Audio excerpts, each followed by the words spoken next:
ভাবো যে আদিত্য খাখলাৰী একদম ননসেন্স মানে বকবকৰ শেষ। আজিৰ তাৰিখত শৰণীয়া কছাৰীসকলে এই কাষ্ট চাৰ্টিফিকেট পোৱাৰ পৰা ডিপ্ৰাইভ হৈ থকাৰ এটা মূল কাৰণ হ'ল নৱকুমাৰ শৰণীয়া, দুবাৰৰ MP কোকৰাঝাৰৰ নৱকুমাৰ শৰণীয়াৰ কাৰণেই আজি শৰণীয়া কছাৰীসকল ডিপ্ৰাইভ হ'বলৈ ডিপ্ৰাইভ হৈ আছে, সাংঘাতিক ধৰণে বঞ্চিত হৈ আছে। একমাত্ৰ কাৰণ নৱকুমাৰ শৰণীয়াই নিজকে বড়ো কছাৰী হিচাপে কাষ্ট চাৰ্টিফিকেট ল'লে আৰু বড়ো কছাৰী ছাবকাষ্টত চাৰ্টিফিকেট লৈ কোকৰাঝাৰ ST ৰিজাৰ্ভ সিটত তেওঁ কণ্টেষ্ট কৰিলে পাৰ্লামেণ্ট সিটত আৰু তেওঁ দুবাৰকৈ সাংসদ হ'ল।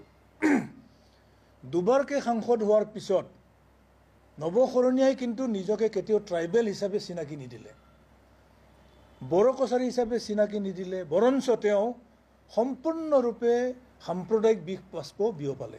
বকবকৰ শেষ। আমি ভাবিছিলোঁ ট্ৰাইবেল সংঘৰ এজন ছেক্ৰেটাৰী হিচাপে আগৰ প্ৰেচিডেণ্ট আছিলে, তেওঁ যথেষ্ট অভিজ্ঞ ব্যক্তি আৰু ট্ৰাইবেলসকলৰ মাজত হৈ থকা যিবিলাক নিজৰ ভিতৰত বিবাদ সেইবিলাকতো মানে মীমাংসাৰ বা ভাল সুপথ দিওঁ বুলি আমি ভাবিছিলোঁ।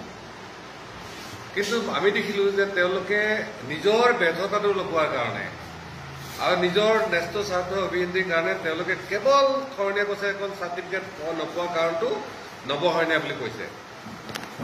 মই পুনৰবাৰ কৈছোঁ যে নৱশৰণীয়া ট্ৰাইবেল হয় নহয় মই চেলেঞ্জ কৰিছোঁ আদিত্য খাখলাৰীৰ লগত যে তেওঁৰ DNA পৰীক্ষা কৰক, মোৰ DNA পৰীক্ষা। ট্ৰাইবেলৰ আচলতে DNA কাৰ্ডত আছে, আদিত্য খাখলাৰীৰ আছে নে নৱশৰণীয়াৰ মাজত আছে, মই তেওঁলোকক প্ৰত্যাহ্বান জনাইছোঁ।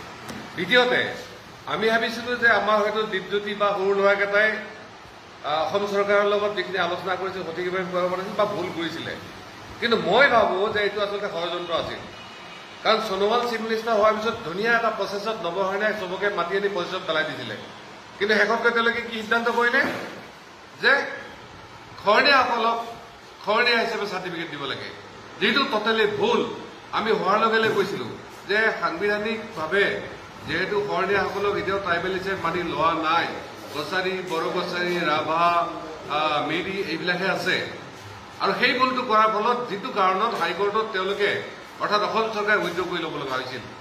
গতিকে বহুতে ক'ব হৈছে এইটো শৰণীয়া ছাত্ৰতা দীপজ্যোতিৰ ভুল, কিন্তু মই ভাবোঁ ট্ৰাইবেল অংগ আৰু অসম চৰকাৰ বড়োকে কিছুমানে জানি বুজি আমাৰ এই ল'ৰাসকলক মিছলিড কৰিছিল। আৰু পুনৰবাৰ কৈছোঁ যে নৱশৰণীয়াৰ কাৰণে ট্ৰাইবেলৰ চাৰ্টিফিকেট কেতিয়াও বন্ধ হোৱা নাই, কাৰণ আগৰ কথা নকয় মই 2003 পৰা 2011লৈকে চাৰ্টিফিকেট বন্ধ আছিল, তাৰ আগলৈকে কেতিয়াবা কছাৰী কেতিয়াবা বড়ো কছাৰী ৰাভাই পাই আছিলে। কিন্তু 2011 চনত প্ৰমীলা ৰাণী ব্ৰহ্ম ডাঙৰীয়া ট্ৰাইবেল মিনিষ্টাৰ থাকোঁতে অসম চৰকাৰে সিদ্ধান্ত লৈছিল যে শৰণীয়াসকলক বড়ো কছাৰী চাৰ্টিফিকেট দিব লাগে, যিটো আচলতে আজি গণ্ডগোলৰ মূল। গতিকে মই ধিক্কাৰ দিছোঁ আদিত্য খাখলাৰীক যে তেওঁলোকৰ নিজৰ ব্যৰ্থতাখিনি নৱশৰণীয়াক বদনাম দি আঁৰ দিব গৈছে। আৰু মই আমাৰ শৰণীয়া বুদ্ধিজীৱীসকলেও কৈছোঁ, আৰু দুই এজন শৰণীয়াৰ এনেকুৱা মানে কিছুমান ব্যক্তি আছে যিসকলে কেতিয়াবা নৱশৰণীয়াক জানি বুজি ভুল কৰা বুলি ক'ব খোজে। যদি কোনোবা আদিত্য খাখলাৰী বা কাৰোবাৰ হাতত নৱশৰণীয়াই কেতিয়াবা বড়োৰ বিৰুদ্ধে বা নৱশৰণীয়া ট্ৰাইবেলৰ বিৰুদ্ধে এটাও যদি কিবা কাম কৰা কথা কোৱা ৰেকৰ্ড আছে, তেওঁলোকে মই চেলেঞ্জ কৰি তেওঁলোকে কওক। নৱশৰণীয়াই কেতিয়াও বড়ো বিৰুদ্ধে নহয়, কত ট্ৰাইবেল নহয়। ইয়াত থকা আধা যিবিলাক জাতি জনগোষ্ঠী আছে, 6 জনগোষ্ঠীৰ জনজাতিকৰণে হওক, কাৰোবাৰ ভূমি পট্টাই হওক, এইবিলাক যিবিলাক তেওঁলোকৰ সাংবিধানিক গাইড আছে তাৰ সপক্ষে নৱশৰণীয়াই সদায় মাতিছিল, আজিও মাতিব, ভৱিষ্যতে মাতি থাকিব। তাৰ কাৰণে নৱশৰণীয়াক তেওঁলোকে যি কৈ থাকক, মই তাত ক'ব লাগে।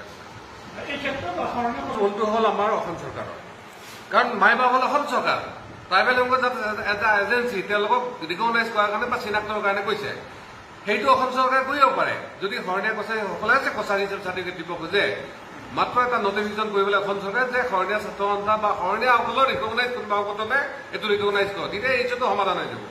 আৰু দ্বিতীয় আছে সৰু গছৰ কথাটো। হয়, মই CM ডাঙৰীয়াও কথা পাতিছিলোঁ, তেওঁ কৈছে যে আজি ইমান বছৰৰ এটা কথা মই হঠাৎ আজি কাৰেকশ্যন কৰিব নোৱাৰোঁ, কিন্তু আমি এটা প্ৰচেছত গৈ আছোঁ। আৰু এই কথাটো হয়তো ট্ৰাইবেল অংগ বা এই যে ন্যস্ত স্বাৰ্থৰ লগলে গম পাইছে যে শৰণীয়াসকলৰ ইছ্যুটো আজি নহয় কালি হ'লেও সমাধান হ'ব গৈ আছে, তাৰ কাৰণে তেওঁলোকে আকৌ কিছুমান পৰিস্থিতিৰ সৃষ্টি কৰাৰ কাৰণে চেষ্টা কৰিব পাৰে।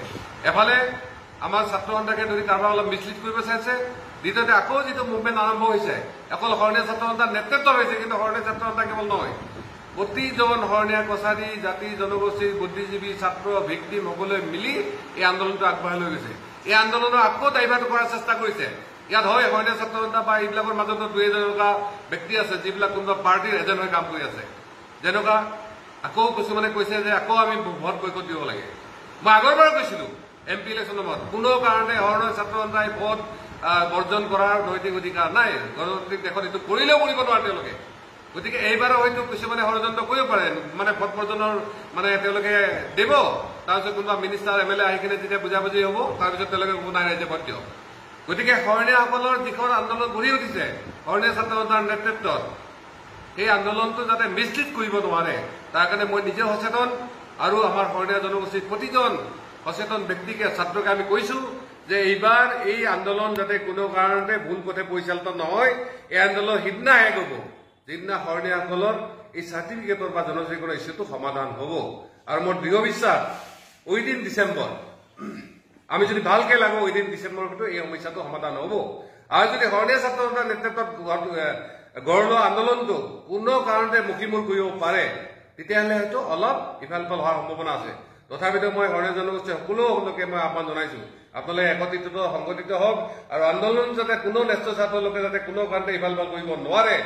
এই মানে হেৰিৰ নিচিনা কি কয় MP ইলেকশ্যনৰ নিচিনা এইটো আপোনালোকে সচেতন হওক। আৰু মই বিশেষভাৱে কিছুমানক দায়িত্ব দিছো তেওঁলোকে নিজৰ নিজৰ দায়িত্বখিনি পালন কৰক।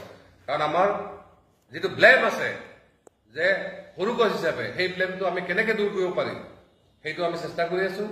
আৰু এই ধৰণৰ যিবিলাক শত্ৰুতা ভাৱপূৰ্ণ লোক আছে সেইসকলক কেনেকে আমি মুখিমুখি আগবাঢ়িব সেইটো চেষ্টা কৰা হৈছে। আৰু যদি আমি ডিচেম্বৰত এইটো কৰিব নোৱাৰো তেতিয়াহ'লে আপোনালোকে ভাবক এইটো আকৌ 10-15-20 বছৰ হয়তো আৰু ভৱিষ্যতে শৰণীয়াসকলৰ কোনো কাৰণতে ST ইছ্যুটো সমাধান নহ'ব পাৰে। আৰু মই ট্ৰাইবেলসকলক আকৌ এটা অনুৰোধ জনাইছো, অকল আদিবাসীসকলে নহয়।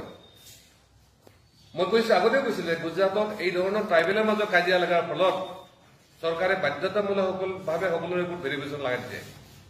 যদি ভেৰিফিকেশ্যন লগাই দিয়ে তেতিয়াহ'লে বড়োই লেখক ৰাভাই লেখক কোনোবা কিবাই লেখক তেওঁলোকক কিন্তু শতাম পুৰুষীয়া ডকুমেণ্টছবিলাক বিচাৰোঁতে ইমান সহজ কথা নহ'ব।